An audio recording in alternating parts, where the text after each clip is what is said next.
지금이라도 기억을 해서 너무 다행이다.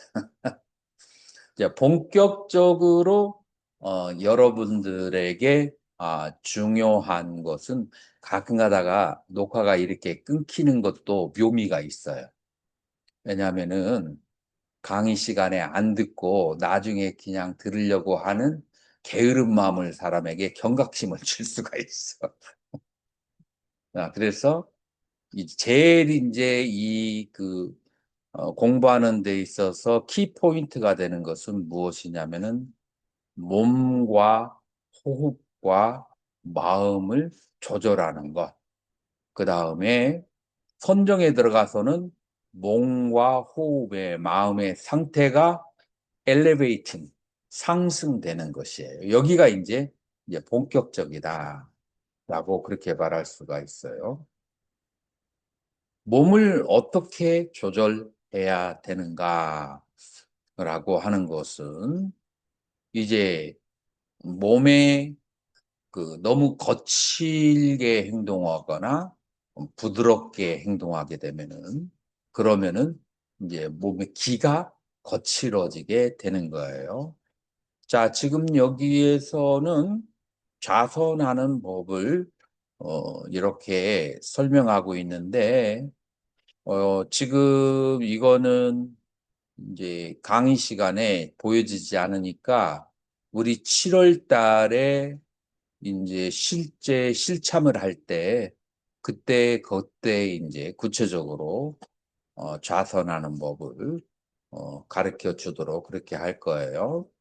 자, 그런데 지금 이제 말로 설명할 수 있는 것은 말로 설명을 하도록 하는데 우리가 어, 아나파나사티 수다를 보면은 고요한 곳에 가서 비구는 우중가야.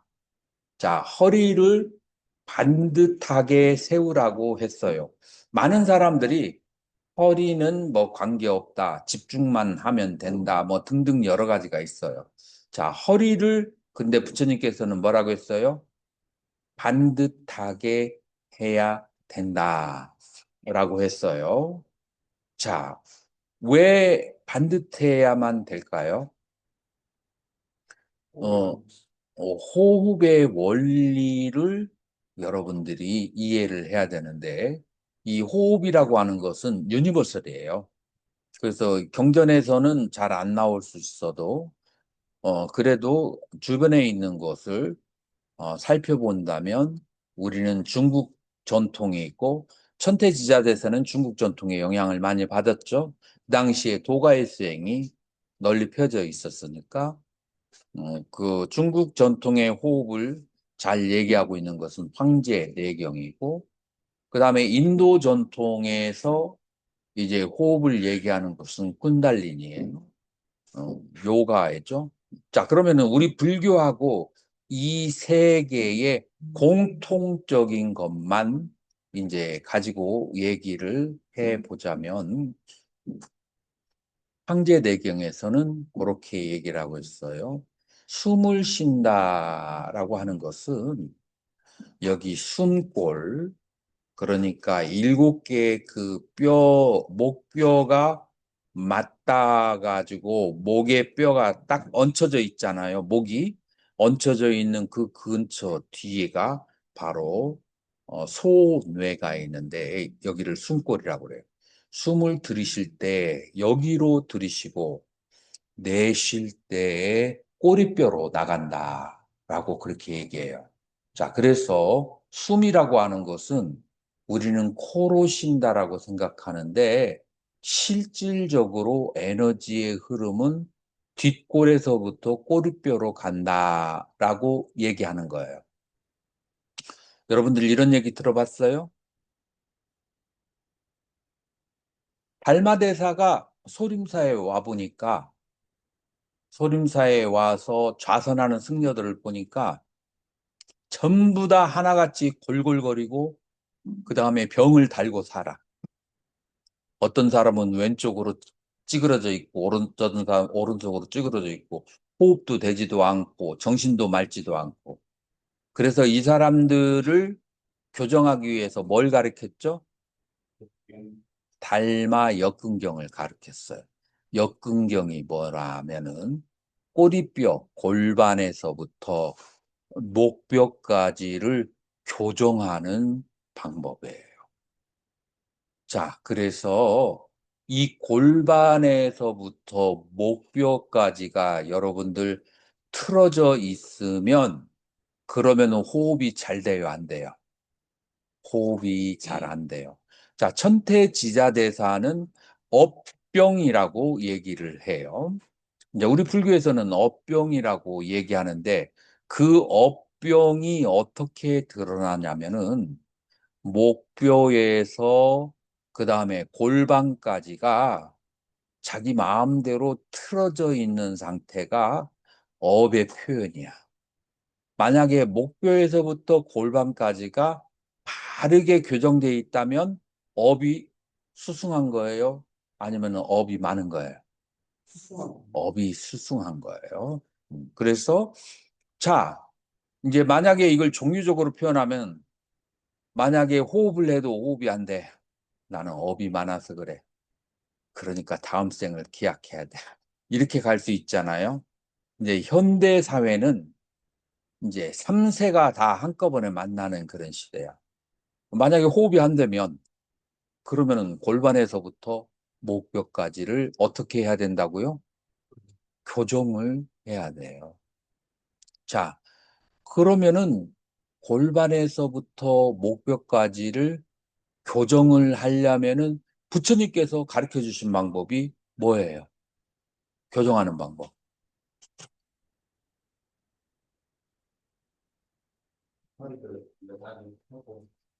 첫 번째, 우중가양. 자, 우중가양을 어떻게 하는가 하면은, 여러분들이 가슴 뒤편으로 가면은 협척이라고 그래요. 그러니까 여기 뼈에서부터 명치, 명치 있는 데서부터 여러분들 어깨에서부터 명치 있는 데까지라 숨을 들이켜서 여기에 공간을 가득 채워주세요. 숨으로. 숨으로 가득 채워주게 되면 여러분들이 애를 쓰지 않아도 명치 뒤에 있는 협척, 그것이 뒤로 대부분 다 불룩 나와 있어요. 그 불룩 나온 게 안으로 빨려 들어가게 돼요. 그래서 협척을 제자리에다가 집어 넣어야 된다라고 하는 거예요.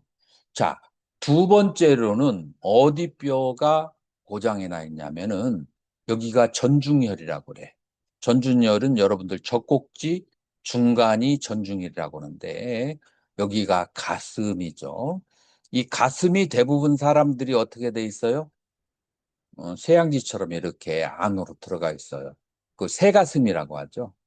대부분 사람들이 뭐 현대인들은 컴퓨터 작업하는 사람 더 그럴 거예요. 컴퓨터 작업하면 가슴이 좁아지게 되거든요. 자, 여기를 벌려야 돼요. 자, 어떻게 벌리느냐 하면은 자, 1단계로 명치를 들어 올리고 2단계로는 가슴 뒤까지를 숨을 딱 들이키면서 그 바깥에 있는 뼈를 안으로 집어넣어줘야 돼요. 그리고 턱끝을 당기고, 그 다음에 두 손을 마주 하고. 자, 이 수인을 여러분들 뭐라고 하죠? 손가락, 안 보이네? 선정인이라고 해요. 자, 선정인은 여러분들이 아는데, 여러분들 혓바닥을 어디에 놓아야 되는지 아나요? 입천정이 어디를 말하는 줄 알아요? 입천정이 저 코끝에서 나오는 지점 있잖아요. 그 뒤까지도 완전히 돌돌 말아서 뒤로 내줘야 돼요. 왜 그럴까요? 이거를 밀교에서는 비로자나 인이라고 그래. 근데 왜 천정을 뒤끝까지 말아서 올려줘야 될까요?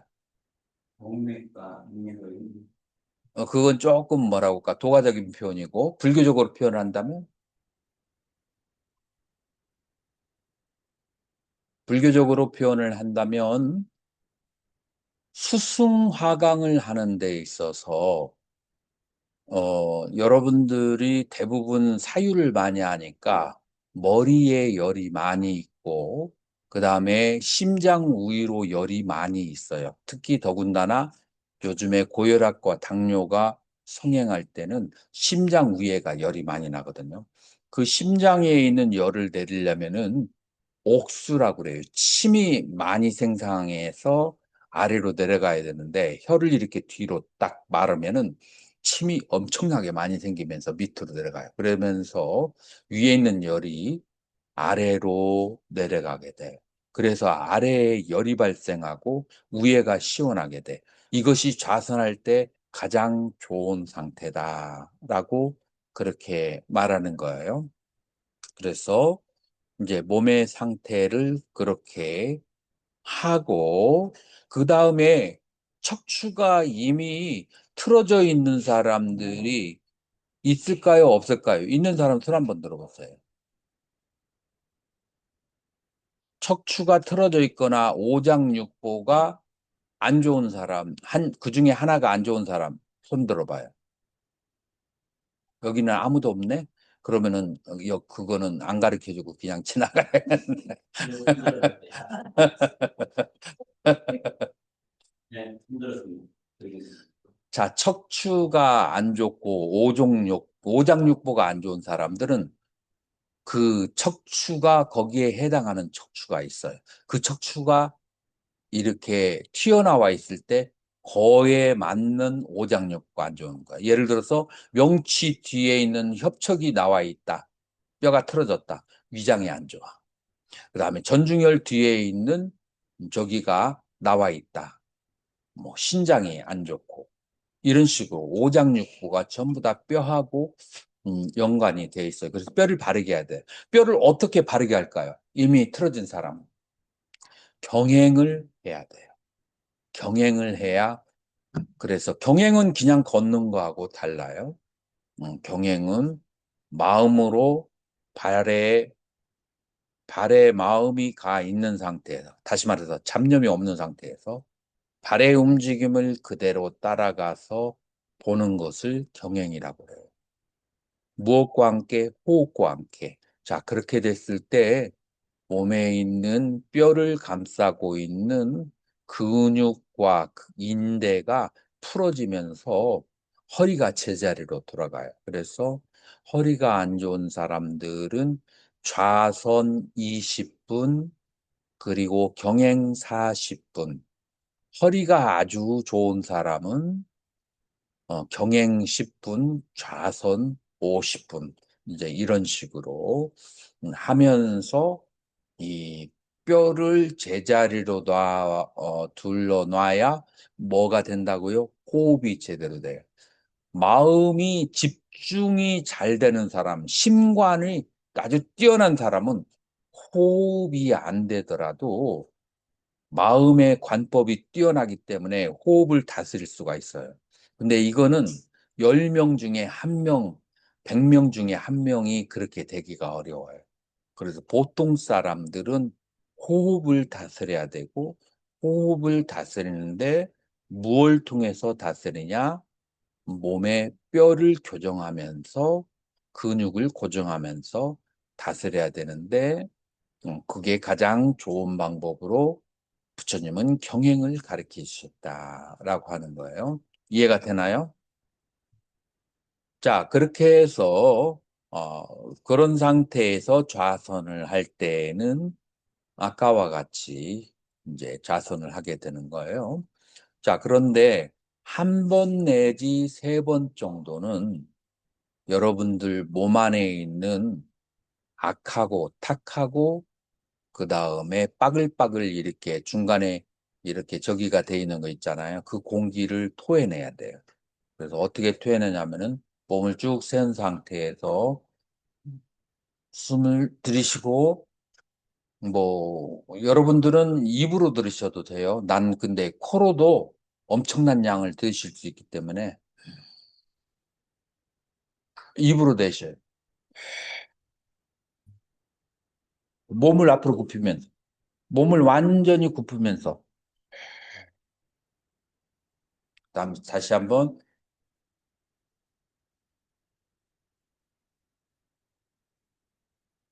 세 번.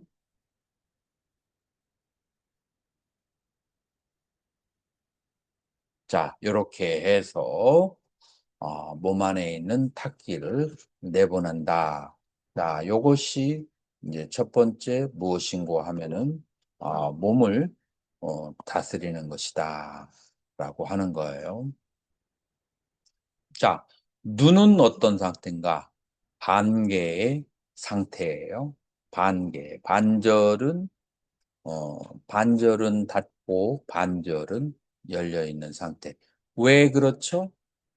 너무 닫으면 혼침이 오고 열으면 들뜸이 생겨요. 그래서 반개가 된다. 자, 그런데 사마타 수행하는 사람들은 명상을 하는 사람은 눈을 감아도 괜찮아요. 그건 이제 이파사나 관법을 수행하는 사람은 반개를 반드시 해야 되고, 그건 나중에 구체적으로 상태에 따라서 하도록 하겠어요.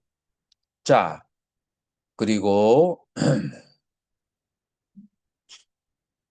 이제 네 번째로는 이제 호흡을 조절을 해야 된다. 호흡에는 풍, 천, 기, 식, 네 가지의 호흡하는 모양이 있는데, 풍이라고 하는 것은 숨소리가 나는 거야. 그리고 아까, 몸이 틀어진 사람들은 메디컬 요가를 해서 몸을 교정하는 것이 좋다라고 할 수 있어. 그래서 경행과 메디컬 요가, 고은사에 오시면은 그 메디컬 요가를 할 수 있는 도구들이 있어요. 그래서 그 도구를 활용해서 하는 그런 요가를 해서 뼈의 상태가 수행하는 거하고 굉장히 직결이 된다는 것을 여러분들이 이해하셔야 돼요. 자, 그래서 풍상이라고 하는 것은 코에서 숨이 드나드는 그런 소리가 나는 것이고, 그 다음에 천상이라고 하는 것은 호흡이 가다가 중간에 끊어지고 다시 이어지는, 그래서 맺혀지는 그런 상태고, 그 다음에 세 번째 기상이라고 하는 것은 호흡이 거친 것을 말해요. 그래서 호흡이 거칠고 호흡이 소리가 나고 그 다음에 호흡이 중간에 끊어졌다가 하는 거.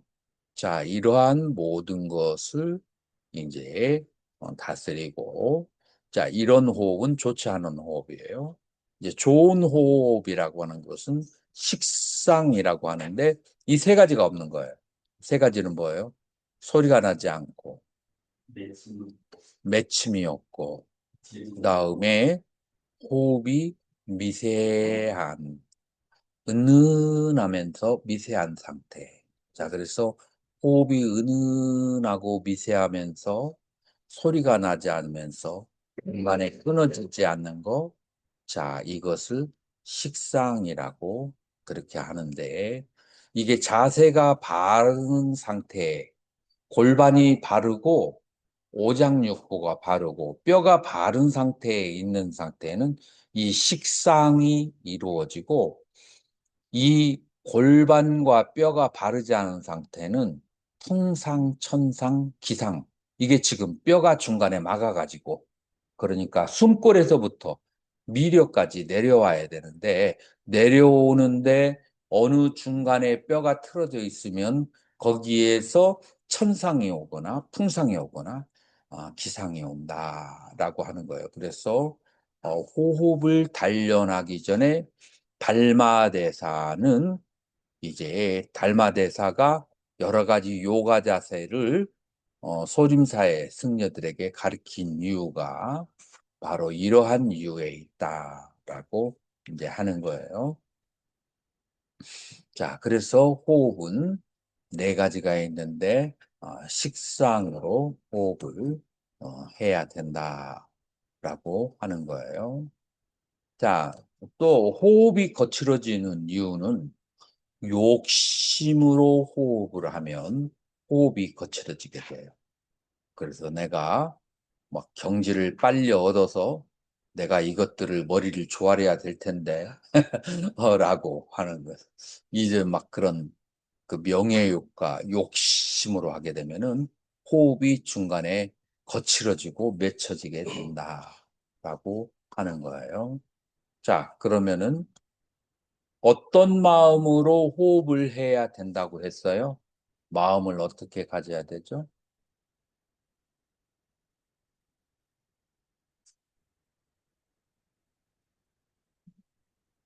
편하게 가죠. 마음을 편하게 해줘야 돼. 그래서 두 가지 마음 중에 하나죠. 성문의 마음이나 보살의 마음으로 그렇게 호흡을 해야 된다. 성문의 마음은 뭐냐? 무상과 무아를 관하면서 그러면서 호흡을 하든지 보살의 마음은 중생을 연민히 여기면서 그 호흡을 하든지 이렇게 둘 중에 하나의 마음으로 이제 호흡을 하는 거죠. 호흡을 조절하는 데는 세 가지의 방법이 있죠. 첫 번째, 여러분들의 마음을 의식을 어디에다가 둬야 돼요? 의식을 아래에 단전에다가 두는 거. 그 다음에 혹은 발바닥에다가 두는 거. 그래서 의식을 아래에 두는 방법이 있고, 그 다음에 두 번째는 몸의 긴장이 풀려야 돼요. 몸의 긴장이 뭐 때문에 와요?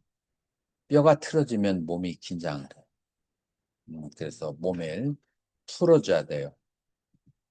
그래서 요가를 좀 하고 좌선을 하는 게 중요하죠. 그 다음에 세 번째로는 숨을 코로 쉬는 것 같지만 실제로는 온 몸으로 숨을 쉰다라고 이해를 해야 돼요. 그래서 온몸의 어느 곳이 상처가 나 있고 맺혀져 있으면 호흡이 잘 되어지지 않아요. 그래서 온몸을 부드럽고 유연하게 만들어야 된다라고 하는 거예요.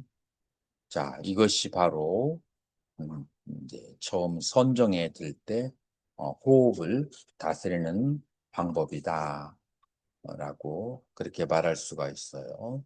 자, 다섯 번째 이제 마음을 조절을 해야 된다. 마음을 조절하는 데는 이제 두 가지가 있어요.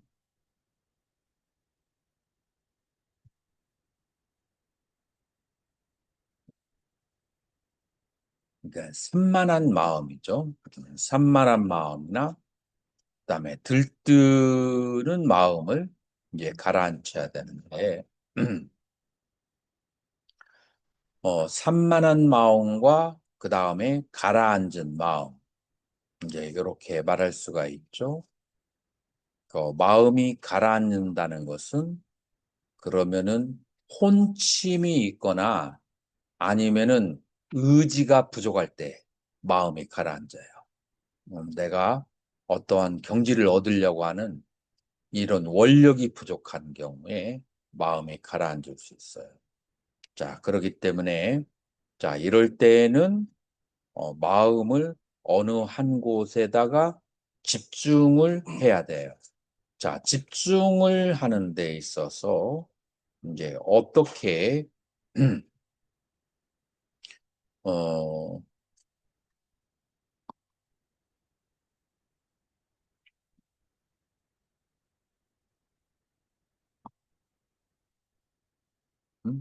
내가 잘라버렸나? 자, 집중을 할 때, 천태지다대사는 집중을 하는 것을, 다섯 가지 정도로 여기 했어요. 마음을 집중을 해야 된다. 첫 번째 집중을 하는 것은 여기에다가 집중을 하는 것, 백회열에다가 집중하는 것을 얘기해요. 그 다음에 두 번째 집중하는 것은 어디죠? 두 번째 집중하는 곳은 요 인당, 눈썹 사이 여기에다가 집중하는 거예요. 자, 세 번째 집중하는 것은 어디죠? 코끝. 코끝이면 여기를 요 인중이라고 하죠. 인중. 여기에다가 집중을 하는 것. 그 다음에 네 번째로 집중하는 것은 어디죠? 단전. 다섯 번째로 집중하는 것은 발바닥. 자, 그렇게 해서 몸에 집중하는 곳은 다섯 군데가 있다라고 이제 그렇게 지자대사는 말씀하시는데 경전에는 뭐 이렇게 자세하게 나오지는 않아요. 자, 그런데 우리가 인도로 또 가보면 인도에서는 쿤달린이라고 해가지고 지금 7개의 쿤달리 중에서 쿤달리냐고 다 연관이 되어 있는 거예요. 여기는 사하스라 차크라하고 연결이 되어 있고 그 다음에 여기는 냐냐 차크라하고 연결이 되어 있고 여기는 아나파나사티 할 때 집중하는 것이고 그 다음에 여기는 이제 우다나 차크라 그 다음에 물라마드라 차크라 이렇게 이제 다 전부 다 차크라하고 연관되어 있는. 그러니까 인도나 중국에서 호흡을 할 때는 기본적으로 다 연결시키는 중요하게 생각하는 방법이에요. 자, 그런데 부처님께서는 호흡을 집중할 때 여기하고 그 다음에 단전 두 가지밖에 얘기를 안 하셨어요. 이유가 뭔지 알아요? 진짜 너무 떨어져요. 아니, 기가 떠도 가라앉지도 않는 방법이 다 이 차크라에 집중하는 방법이야. 자, 그런데 그 중에서도 석가모니 부처님은 오직 여기하고 여기만 가르쳐 줬어. 다른 인도나 도가, 그러니까 중국 문명이나 인도 문명에서 여러 가지의 차크라에 집중하는 것을 가르치는데 부처님은 이 두 개만 말씀하셨어. 이유가 뭘까요? 나중에 티베트 불교에서는 이 차크라를 전부 다 수용을 해요. 집중하는 것을. 집중력이 잘 되는 곳입니다. 음, 부처님은 지보다도 관법을 중요시 여겼어요. 그래서 관을 해야 빨리 해탈을 할 수 있다라고 보아있고, 관을 할 때 관법은 지금 현재의 상태, 그러니까 호흡이 드러나고 나가는 상태, 현재를 관하는 것이 특징이에요. 부처님 초기 불교에서요, 막 현재를 관하는 데 있어서 코끝이나 단전이 현재에 숨이 들어가고 숨이 나가는 곳이기 때문에 그러기 때문에 부처님은 특별히 여기에 집중을 하셔서 가르치신 것이고 이제 삼매를 닦을 때는 지금 이제 그 나머지의 부분들이 다 중요하다라고 그렇게 말할 수가 있죠.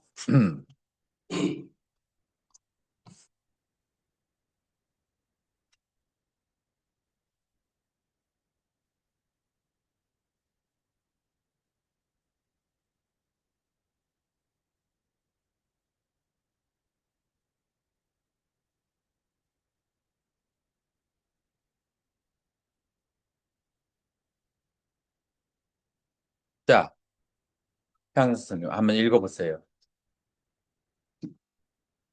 선정 중의 조절. 한번 좌선에 들어가면 시간이 길건 짧건 마음을 지키면서 몸과 호흡과 마음이 조화되는지 잘 알아야 합니다. 처음에는 몸을 바로 하려고 생각하였어도 꼭 좌선 중에 몸이 너무 조여지거나 불편하기도 하고 기울거나 붓기도 하며 고개를 너무 숙이거나 쳐들기도 한다.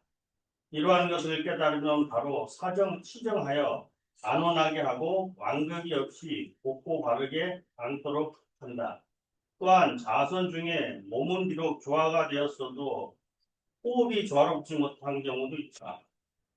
즉, 후식이나 현식의 호흡 등으로 인해 기가 급하고 몸이 풍만해지면 앞에서 설명한 대로 다스려서 항상 호흡이 있는 듯 없는 듯 면면이 이어지도록 해야 한다. 그래서 자선 중에 몸과 호흡은 잘 조절되었지만 마음이 들뜨거나 가라앉기도 하고 혹은 너무 졸리거나 느슨해지는 경우도 있다. 자, 됐어요. 선종에서 나올 때, 선정에 들어갈 때, 선정에 나올 때, 이런 것도 중요한 거죠.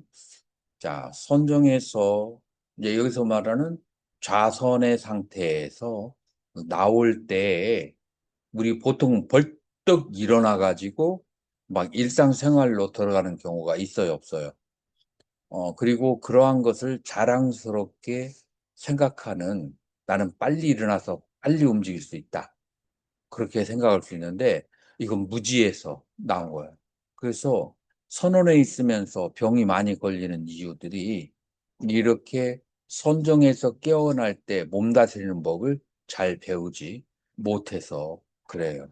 그래서 여러분들이 좌선을 하고 나올 때는 몸을 한번 이렇게 만져줘야 돼요. 그래서 중간에 그 기가 맺히지 않도록 이렇게 그래서 한 3분 내지 5분 정도를 그래서 손바닥을 부비고 눈과 그 다음에 얼굴, 어깨 이런 데를 이렇게 주물러 주고 천천히 그렇게 선정해서 나와야 된다라고 이제 하는 거예요. 그래서 선정해서 나올 때 바로 일어서서 나와서는 안 된다.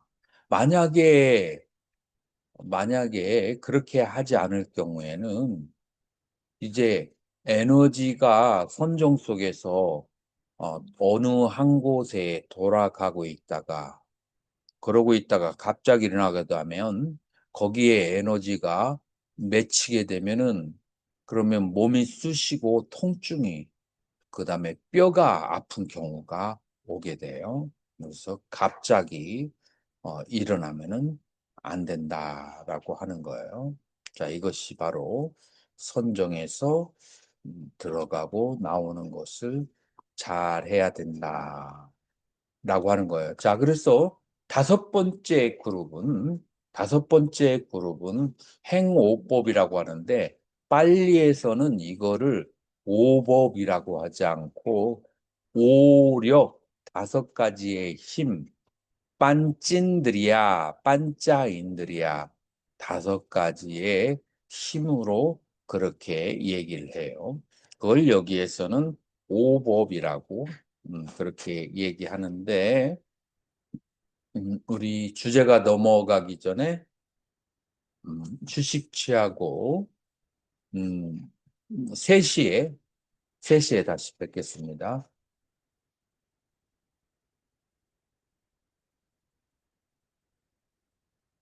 틀리지 않은데 묘하다고 한다.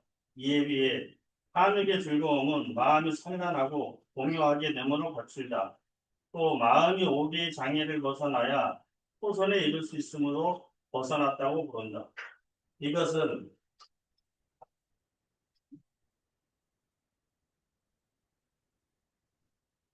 마치 바위에서 샘솟는 물처럼 바깥에서 오는 것이 아니라 안에서 스스로 솟아나는 것이다.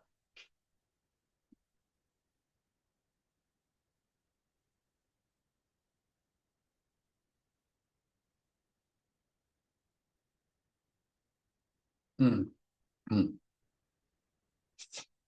아까 강의한 거 녹화가 안 돼.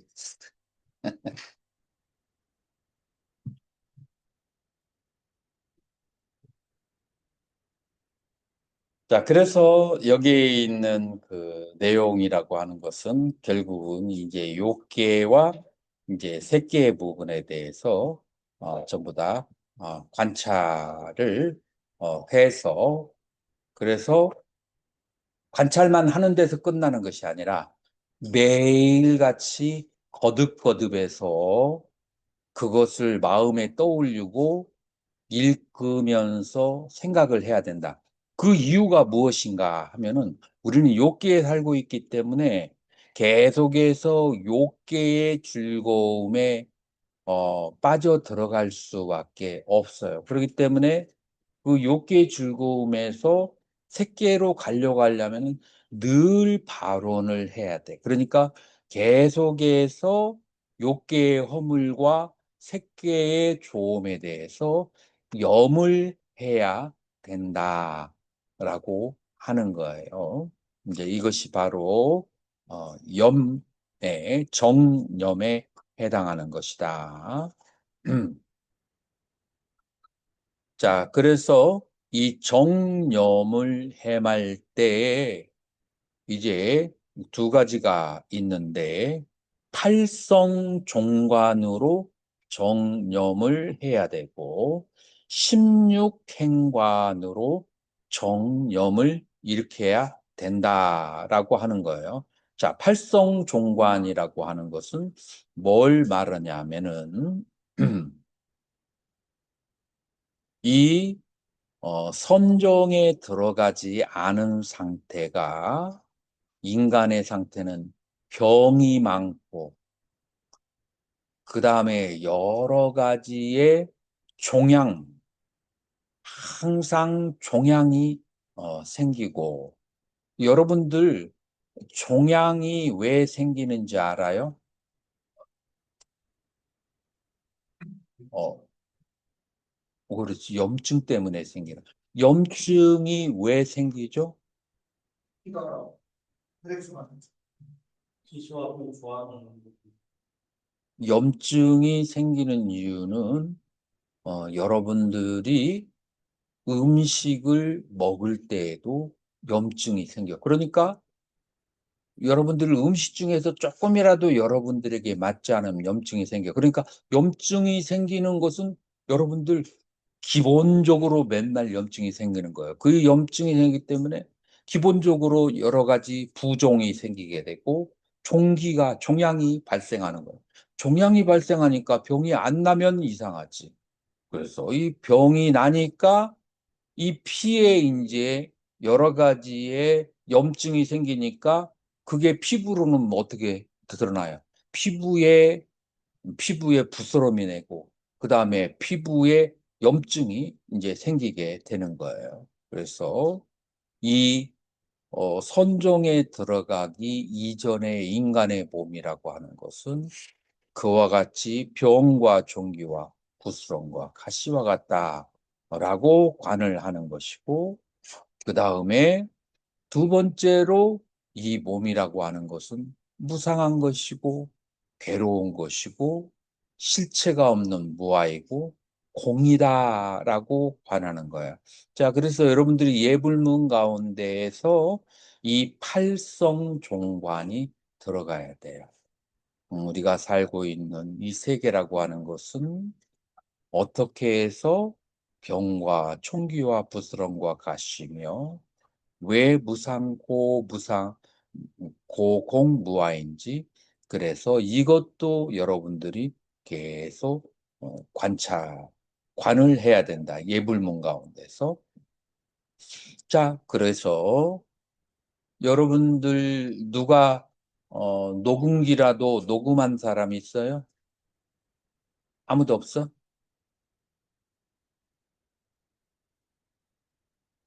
아무도 없어요? 음. 그럼 아까 내가 얘기한 거 그거 받아서 못 적겠네. 자, 그다음에 16행관이라고 이제 하는 게 있어요. 16행관이라고 하는 것은 사성제의 16행상을 관하는 것이라고 그래요. 자, 사성제가 뭐죠? 고짐멸도예요.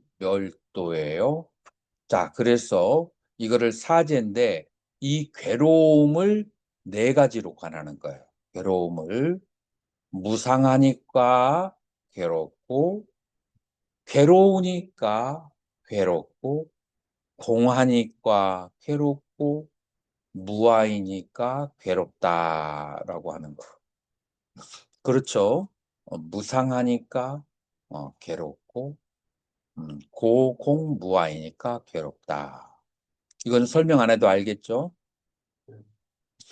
그래서 집재에는 괴로움의 원인을 집재라고 하죠. 그래서 집재에는 인집생연이라서 집이다라고 하는 거예요. 자, 이것을 조금 이 집재를 빨리어로 삼우다야라고 해요. 그래서 우다야 일어나다, 그 다음에 같이 일어나다라고 하는 거예요. 자, 그래서 이, 이 집재를 같이 일어나다가 한문으로 뭐라고 번역이 돼 있죠?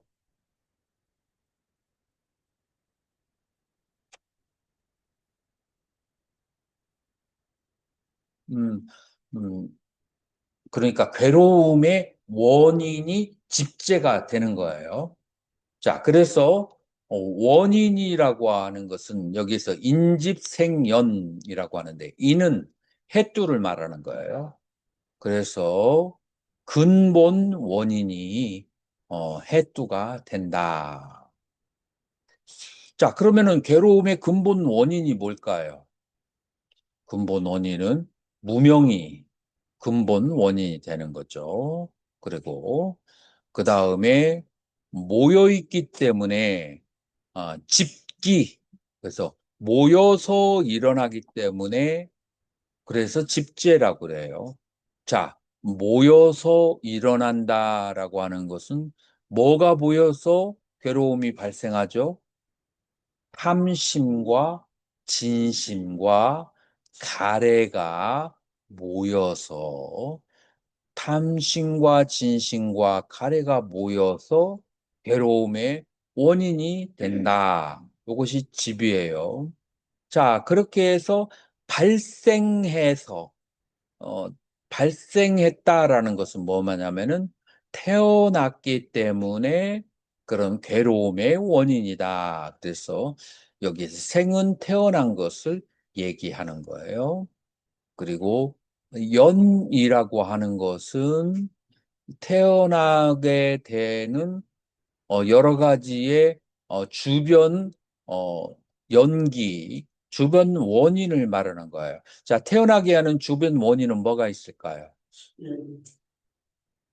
태어나게 하는 주변 원인은 그렇죠. 그러니까 기세간이 연이 되는 거예요. 기세간이라고 하는 것은 뭐냐면은 나 말고 이 세상에 존재하는 모든 것들을 기세간이라고 그래요. 특히 인간들이 살고 있는 이런 지구에 있는 모든 물자들을 기세간이라고 그래요. 그런 것들을 연으로 해서 또 괴로움의 원인이 발생하는 거예요. 자, 그래서 인집생연에 의해서 집재라고 하는 것은 뭘 말하냐면은 인집생연이라고 하는 것은 무명이 원인이니 무명의 원인으로 괴로움의 원인이고 탐심과 진심과 가래의 모임으로 인해서 그래서 괴로움의 원인이고 태어났기 때문에 괴로움의 원인이고 태어난 내가 이 지구 혹은 욕계의 인연에서 태어났기 때문에 욕계의 원인이 바로 괴로움이다. 라고 그렇게 관찰을 하는 거예요. 자, 그래서 멸제에서는 멸정묘리를 관찰해야 된다. 멸이라는 것은 니로다. 모든 번뇌가 다 사라졌다. 자, 그래서 고요한 의식의 상태가 온다. 뿔안있다. 이 고요함의 즐거움은 니르바나 빠라마따 수캄, 최고의 즐거움이기 때문에 묘라고 그렇게 하는 것이고, 니사라나, 모든 번뇌로부터 완전히 여의였기 때문에, 떨어졌기 때문에 리라고 한다. 그래서 멸정묘리이기 때문에 멸이라, 열반이라고 하는 것은 뭘 말하냐면은 모든 번뇌가 소멸됐고 거기에 마음이 청정하며, 청정한 이 상태는 이 세상의 어느 것보다도 뛰어나게 즐겁고 묘, 그래서 모든 번뇌로부터 다 멀어졌다. 이 멸정묘리의 상태가 멸이라고 해요. 자, 도제에서는 뭘 말하느냐? 도는 깨달음을 얻는 과정이기 때문에, 마르가이기 때문에 도이고, 그 다음에 따따타. 그래서 이 여여하기 때문에, 바르기 때문에 도제다. 왜 여여하고 바르냐? 열반을로 인도하기 때문에. 자, 행이라고 하는 것은 내가 열반의 길을 가게 해주는 것이고, 그 다음에 출이라고 하는 것은 그렇게 해서 나의 윤회로부터 벗어나게 한다. 그래서 도제는 도요행출이라고. 그래서 고진멸도를 각각의 네 가지의 행상으로 해서 16행상을 관하는 것을 바로 사제 16행상을 관하는 것이다. 자, 그래서 앞에 팔성종광과 사제 16 행상을 그렇게 기억하고 있는 것. 자, 그렇게 암송하고 있는 것을, 그것을 정념이라고 그렇게 한다라고 하는 거예요. 일반 사람들이 이해하기가 쉬워요, 어려워요? 에헤이. 이 일반 사람이 이해하기가 쉽지. 뭐에 비해서? 빨리에서 말하는 알아차림이라고 하는 것은 약간 추상적인 거에 반해서 지금 이건 구체적인 내용들이 있잖아요. 그래서 쉽다고 할 수 있어요. 그래서 이 천태나 대승에서는 수행을 할 때 사유가 굉장히 많이, 그 사해가 굉장히 많이 발달이 돼 있다는 것을, 여러분들이 볼 수가 있어요. 그와 반면에 빨리에서 말하는 사띠라고 하는 것은 지금 현재에 대한 알아차림을 얘기하는 거예요. 자, 예를 들어서 우리는 마음이 다섯 가지로 흘러갈 수 있어요. 그 다섯 가지가 뭐냐면은 탐욕과 분노와 그 다음에 혼칭과 그 다음에 들등과 후회와 의심. 자, 여러분들이 좌선을 하고 가만히 앉아 있어요. 좌선을 하러 가만히 앉아 있어요. 제일 먼저 떠오르는 것은 뭐죠? 누군가가 나를 살짝 긁은 거, 서운한 거, 그 다음에 대접받지 못한 거, 그 다음에 여러 가지, 예를 들어서 차를 타고 오다가 누군가가, 나를, 어, 나 실제로 오늘 그런 일이 있었어요. 우리 사무장하고 차를 타고 오는데, 그런데 앞에 덤프차가 이렇게 오고 있고 나는 이렇게 우리 차는 가고 있는 거예요. 세상에. 그런데 그 사이로 끼어드는 차가 있는 거야. 간격은 몇 미터 되지도 않는데. 그래가지고 이 사무장이 운전을 잘해가지고 급브레이크를 밟았어. 급브레이크를 밟았는데 이 사람은 이쪽으로 빠져나가면서 크랙션도 안 울려. 그냥 유유히 가는 거야. 그래서 사실 그런 말을 하면 안 되는데 역시 시골은 시골이다. 이렇게 경우가 없을 수가 있. 그렇다고 시골이라고 다 경우가 없는 것은 아닌데 시골에 아주 운전에 대한 감각이 나보다도 못한 사람이 운전하는 경우가. 그리고 그 take it granted. 뭐 다 서로 이해하는 거지 뭐. 그러면서 사는 거 아니야. 그렇고 가버리는 거야. 전혀 미안하다는 그런 것도 없이. 오히려 사무장은 아유 스님 뭐 마음 쓰지 마세요. 저런 사람은 뭐 아무것도 아니에요. 많이 봤어요. 근데 나는 너무 놀란 거야. 너무 놀란 거야. 그래서 한참 동안 그게 가더라고. 그러면 좌선할 때 앉아 있으면은 그 모양은 내가 누군지 못 봤는데 괘씸한 생각이. 근데 거사님 그런 생각 안 들어요? 가만히 있어가지고 저 사고가 교통사고를 내도록 가만 놔두고 싶은 그런 충동이 안 드냐라고 내가 물어봤어요. 그럴 수 있잖아요. 어떤 사람이 너무 괘씸하게 그렇게 운전을 하면은 저 한번 고생 한번 해봐라 하고 일부러 안 멈추고 그냥 그대로 가버리는 거예요. 그래서 만약에 저 사람이 교통사고를 100%저 사람 책임이래. 사무장이 뭐라고 하냐면 그래야 뭐 나만 고생이죠. 차가 저기 해가지고 돈은 받을 수 있지 몰라도 내 몸 아픈 것은 어디 가서 와서 그러고 보니까 상당히 일리가 일리가 있더라고요. 그래서 그런 것들이 이제 분한 생각이 이 세상을 살면서 분한 생각을 하다 보면은 요즘에 이게 우리나라의 그 여러 경제가 안 좋아지는 이유가 작년에는 누구 때문이고 올해는 누구 때문에 그러잖아요.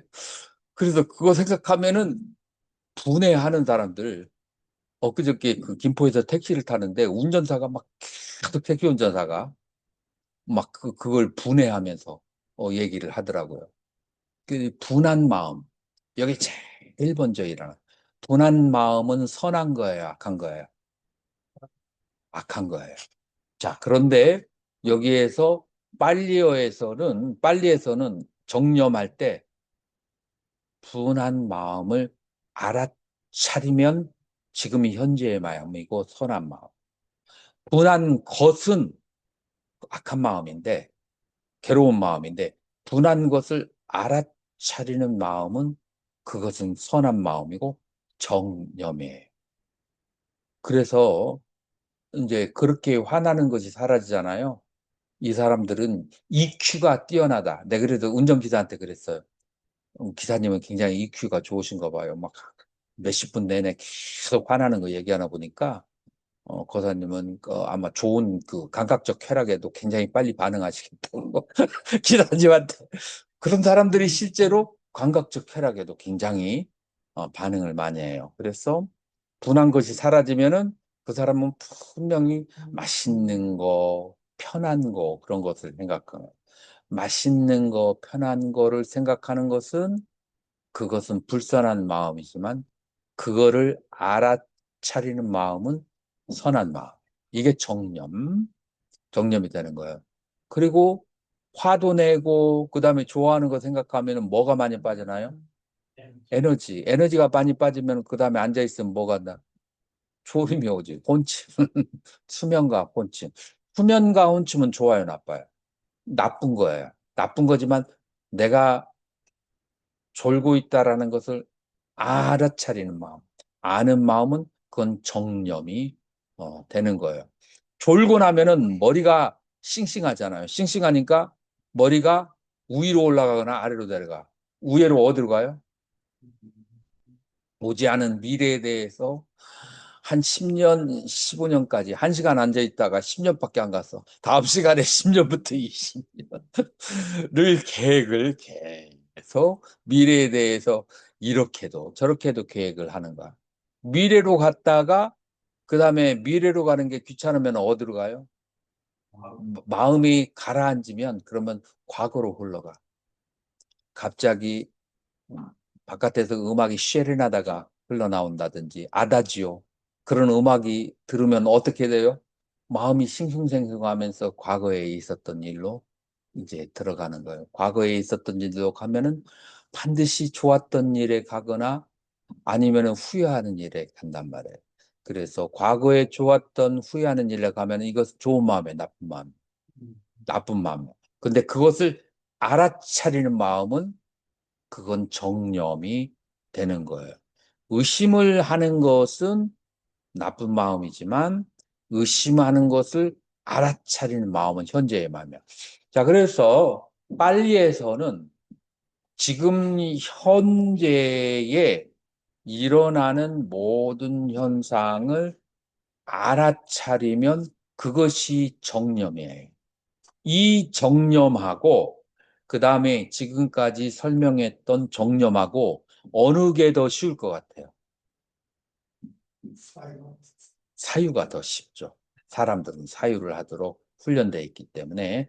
자, 그래서 대승에서는 수행을 사유를 많이 섞어서 수행하도록 그렇게 설명이 되어 있고, 초기 불교에서는, 그 초기 불교와 선종은 사유가 떨어진 직접 바라봄, 이제 여기에다가 초점을 두어서 수행을 하고 있다라고 이 정념의 두 가지에 대해서 여러분들이 논문을 쓸 수도 있어요.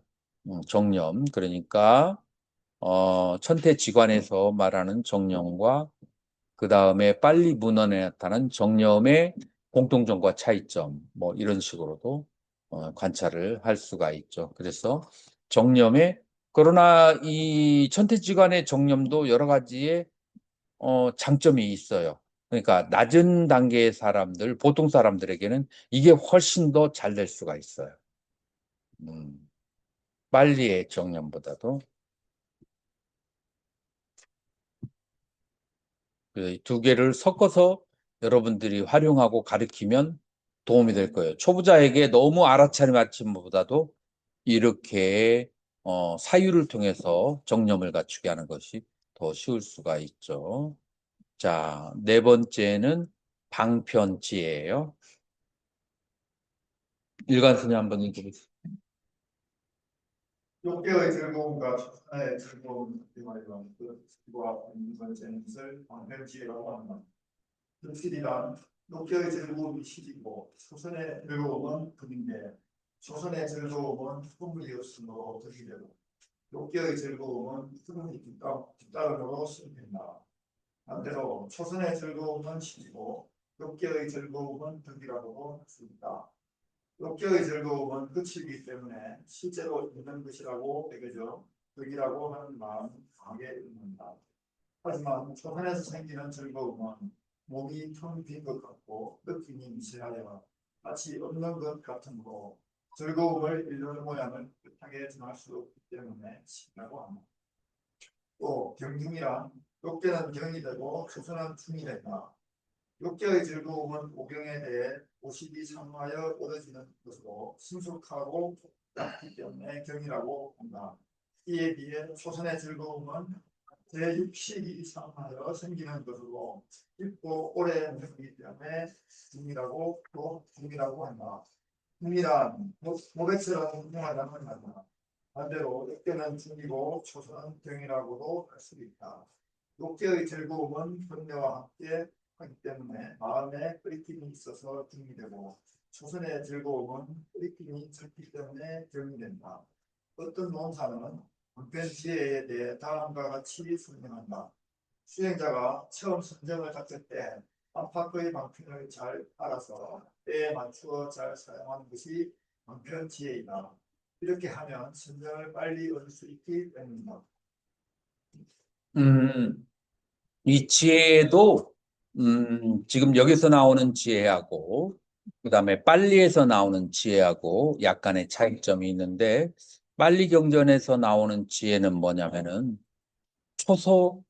욕계의 허물과 초선의 즐거움을 관찰하고 그다음에 초선의 허물과 이선의 수승함을 관찰하고 그다음에 그 다음 단계는 2선의 허물과 3선의 수승함을 관찰하고 그 다음에 3선의 허물과 4선의 수승함을 관찰하는 것을 지혜라고 한다. 라고 그렇게 돼 있어요.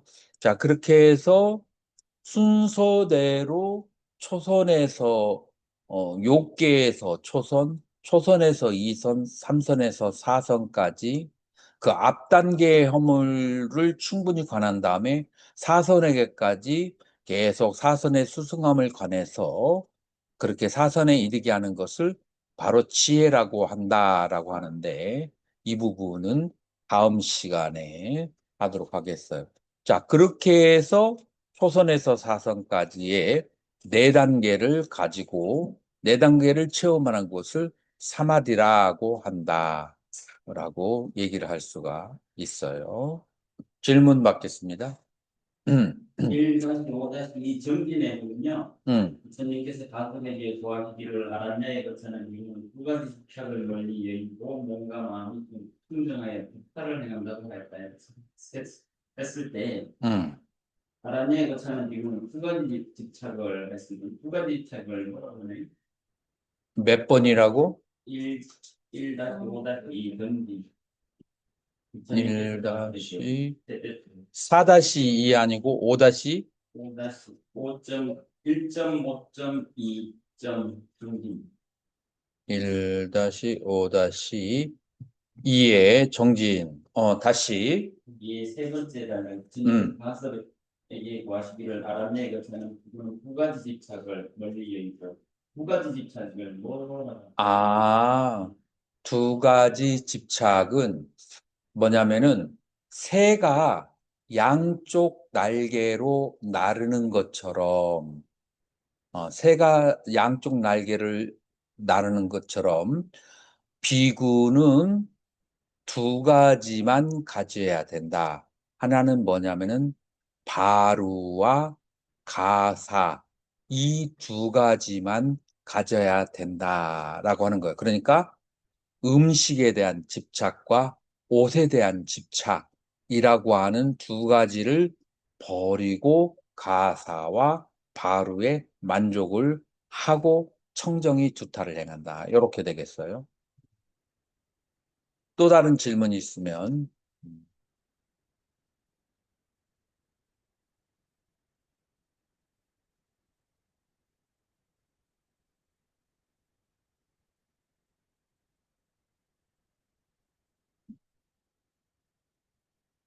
질문 없으면 이것으로 마치고 가겠습니다. 감사합니다. 감사합니다. 감사합니다. 감사합니다.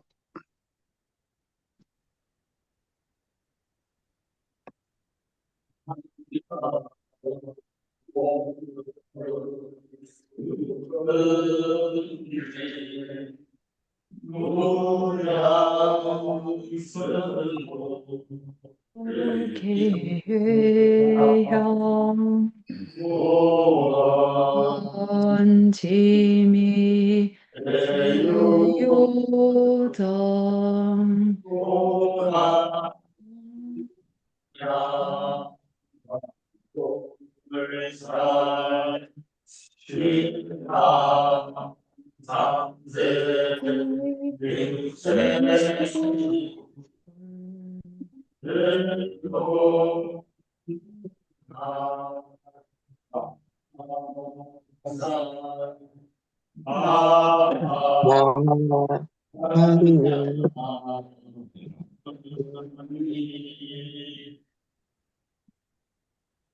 감사합니다. 감사합니다. 감사합니다.